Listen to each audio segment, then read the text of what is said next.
കണ്ടില്ലേ, ഈ ഒരു ഐറ്റംസ് ഒക്കെ ട്രൈ ചെയ്യാനായിട്ടുള്ള പോക്കാണ് കേട്ടോ ഇത്. സംഭവം ഞങ്ങൾ പോയത് ഒരു കൊറിയൻ റെസ്റ്റോറൻറ്റിലേക്കാണ്. ഈ കാണുന്ന സാധനങ്ങളെല്ലാം ഓർഡർ ചെയ്ത് വരുത്തിയിട്ടുണ്ടായിരുന്നു. സത്യം പറഞ്ഞാൽ ആകെ 2 ഐറ്റമാണ് ഓർഡർ ചെയ്തത്. പക്ഷേ ടേബിളിൽ എത്തിക്കഴിഞ്ഞപ്പോൾ ഇത്രയും സാധനം ഉണ്ടായിരുന്നു. ഇവളാണ് എന്നെ ഇങ്ങോട്ട് കൊണ്ടുവന്നത്. ട്രൈ ചെയ്തിട്ടില്ലല്ലോ, എന്തായാലും ട്രൈ ചെയ്യണമെന്ന് പറഞ്ഞുകൊണ്ട് എന്നെ കൂട്ടിക്കൊണ്ട് വന്നതാണ് കേട്ടോ. ഞാൻ ഈ ചോപ്സ്റ്റിക്കൊക്കെ അന്നേരമാണ് ആദ്യമായിട്ട് കാണുന്നത് തന്നെ. അപ്പോൾ ഇവൾ എന്നോട് പറഞ്ഞാണ് ഒരു മെയിൻ ഐറ്റം ഉണ്ട്, ആദ്യം അത് വേണം ടേസ്റ്റ് ചെയ്യാനെന്നും പറഞ്ഞുകൊണ്ട് തന്നു.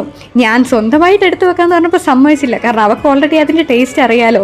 എൻ്റെ വായിലിട്ട് തന്നിട്ട് എൻ്റെ ദൈവമേ, അതിൻ്റെ ആ ഒരു ടേസ്റ്റ് എനിക്ക് ഇപ്പോഴും ആലോചിക്കാൻ കൂടി ഇഷ്ടമല്ല. അത്രയ്ക്ക് അവസ്ഥയായിരുന്നു. എങ്ങനെയാണ് ഇതിൻ്റെ ടേസ്റ്റ് എന്ന് എൻ്റെ വായിൽ നിന്ന് കളയാന്ന് ഓർത്തിട്ട് എന്തെല്ലാവോ ചെയ്ത് അവിടെ ഇരുന്ന് കോക്കൊക്കെ എടുത്ത് കുടിച്ച് എങ്ങനെയെങ്കിലും ഒന്ന് ആശ്വാസമാക്കണം എന്ന് മാത്രമേ ഉണ്ടായിരുന്നുള്ളൂ.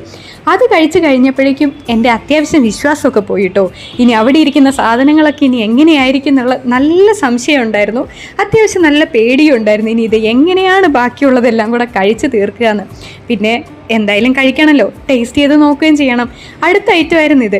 ഒരു തവണ നമ്മൾ എന്താ പറയുക, ഒരു തവണ പറ്റിക്കപ്പെട്ടതാണ്. എങ്കിലും വീണ്ടും ഞാൻ വാ തുറന്നു കൊടുത്തു കേട്ടോ അവൾ തന്ന സാധനം കഴിക്കാൻ. പക്ഷേ അത് കുഴപ്പമില്ലായിരുന്നു, കിംചി ആയിരുന്നു കേട്ടോ അത് കഴിഞ്ഞതേ ഇതാണ് ഐറ്റം, സൂഷി.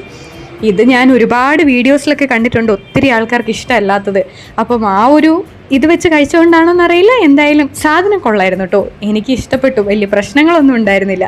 അങ്ങനെ ഞങ്ങൾ ഏകദേശം എല്ലാം കഴിച്ച് കഴിഞ്ഞിട്ടുണ്ട്. അത് കഴിച്ച് കഴിഞ്ഞ് ഏകദേശം ചത്തിരിക്കുന്ന അവസ്ഥയാണെന്ന് പറയാം. വയറൊക്കെ ഫുള്ളായിട്ട് ഇനി എവിടെയെങ്കിലും പോയി കിടന്നുറങ്ങിയാൽ മതി എന്നുള്ള അവസ്ഥയായി.